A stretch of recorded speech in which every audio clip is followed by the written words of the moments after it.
Hey, what's up, soldiers? My name is GregFPS, the Zombies Extraordinaire, and welcome to my full Easter egg guide for SHI NUMA Reborn and Call of Duty Vanguard Zombies. It's pretty simple to follow, so hope you guys can understand. So once you leave spawn, I recommend saving one zombie at the end of round 4, go through the comm room, that's the way I like to go, and then you open this door and go down to the dig site. You have to go down here. You actually don't interact with anything, but you just have to go down here to start it.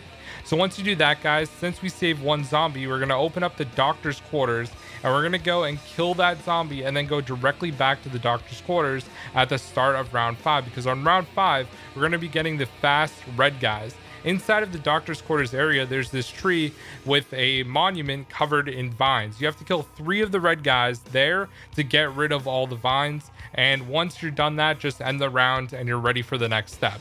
Now we're going to be finding Cipher wheel parts. The first one is next to Pack-a-Punch in the dig site area right there.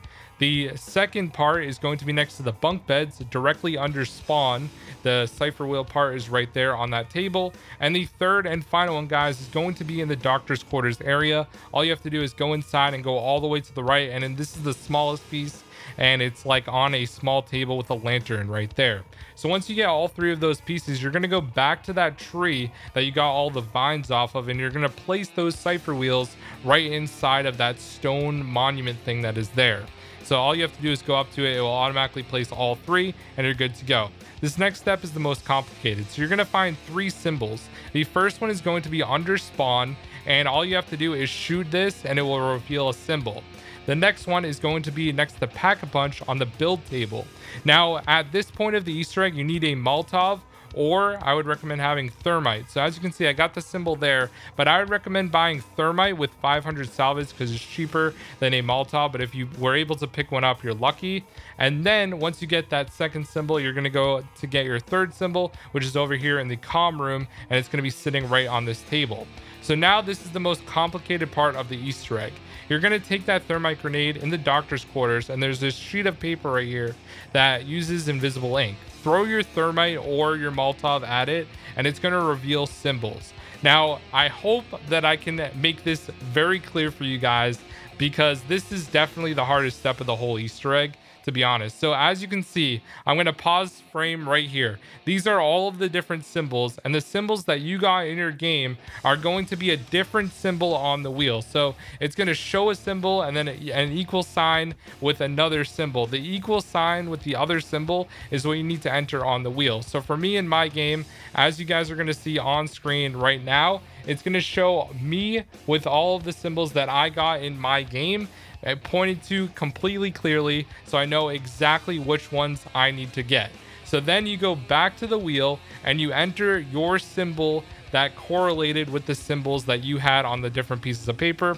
So as you can see, I just enter all the correct symbols. It's really not that hard once you understand it, and you just go up to it, interact with it, and then you lock in the code. And if you do it correctly, then you're all set. Zombies will not hit you while you're doing this, and if you mess up, it will just go around again and you just have to enter it again. So it's really not that bad. But once you do that, then you're going to need a Wonder Waff. If you need a guide for it, it'll be the top link in the description. One of the stones will be activated depending on how many players you have in your game. If you have 4 players, you all have to activate it at the same time, so on and so forth for 2, 3, and 4 player, or solo it's just 1.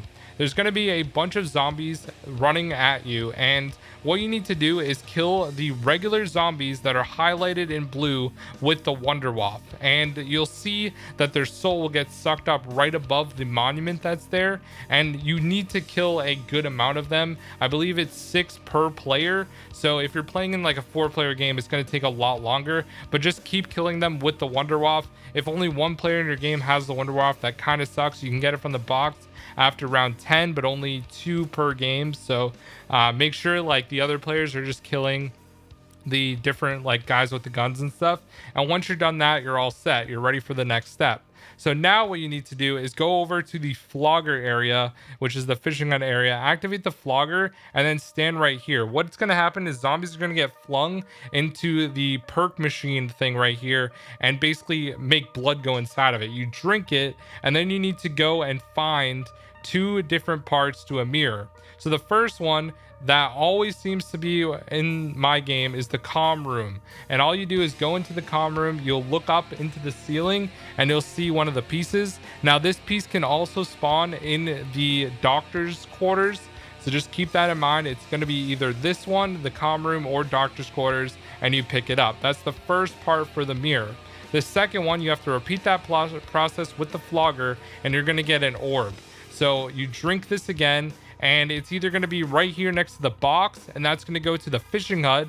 But if it's not next to the box, the orb, then you're going to go up to the top level of the spawn room, and the orb's going to be over here, and you're going to be going over to the doctor's quarters if it's up here. So you really don't have to follow it, you just know that it's going to be doctor's quarters if it's upstairs, like it was in my game. So you shoot it, and then you're going to get the second half of the mirror, and you're good to go to the next step. So now you make your way over to the dig site, and there are going to be orbs lit up. Depending on how many players you have in your game, you have to press it at the same time. If you're playing solo, then that's fine. So that first symbol that I got right there, I'm going to show you all the different symbols that you need for each of the different areas, because you have to go and shoot these orbs depending on the area that you go in. So the first one that I ended up doing was in doctor's quarters. So the first location is right here. If you mess up, it will just reset. So that's why I'm showing you all four of them in case you mess up.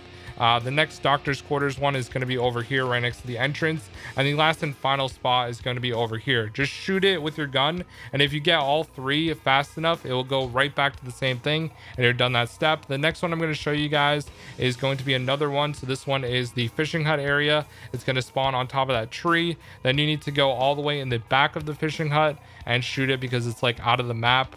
As you can see right here, all of these orbs are pretty much going to be out of the map. And the last and final spot for the fishing hut is going to be on top of like the roof right there. So you're all set for that one.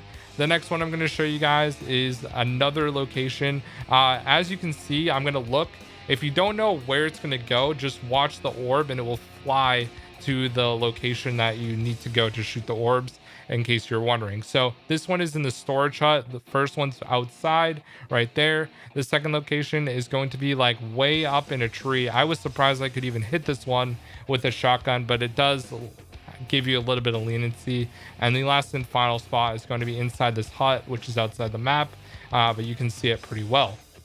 So the last and final one I didn't actually do because my friend got it correct, but I'm going to show you the locations that the comm room area where the orbs will spawn. So the first one is going to be back over here, and this one is going to be up in like the ceiling basically. So it's just going to be right up there. The second location for this one is going to be inside of the small shed, also up in the ceiling, just right above right there. And the third location for the comm room area is actually going to be up in the tree. So those are all four of the different locations, depending on which one you get. Those are all the locations for the orbs. Once you're done that, then you make your way back to the dig site and activate your orb. So it's time for the boss fight. If you're in a 4-player game, you all have to press it at the same time. So the first phase of the boss fight, you're going to find zombies with the blue around them, just like before in the earlier step. And all you're going to do is kill enough of them until you see a blue orb around the entire area. Once you get this blue orb, you're going to be able to attack the boss and deal a third of the damage. So it will have 2/3 left. In the second phase, it's going to be the red guys with the blue around them, and you're going to kill a good amount of those until you get the orb around the area once again. And once again, you're going to shoot the boss as well, and then it will only have 1/3 health left after you deal enough damage. And last but not least, the third phase of the boss fight is going to be the Stormkriegers, the big guys with the guns, and they are going to be lit up blue. Now, I recommend just spamming these guys with the Wonder Waff. It usually takes like 3 to 4 shots. If you get enough damage dealt, they'll just die. And once you kill enough of those, you'll get the orb again, and then you just attack and the boss, and boom, that's literally it. So during this fight, the boss is going to drop a bunch of bombs and stuff, so be careful. So once you're done the Easter egg, you're going to get the mirror that merged together, and then you get a bunch of rewards for doing the Easter egg. But anyways, guys, that is the entire guide. If you have questions, hit me up on Twitter at GregFPS, and I can answer them a lot easier. It's just a lot easier for me to respond on Twitter. But anyways, guys, thanks for watching. I'll see you in the next one. Peace out.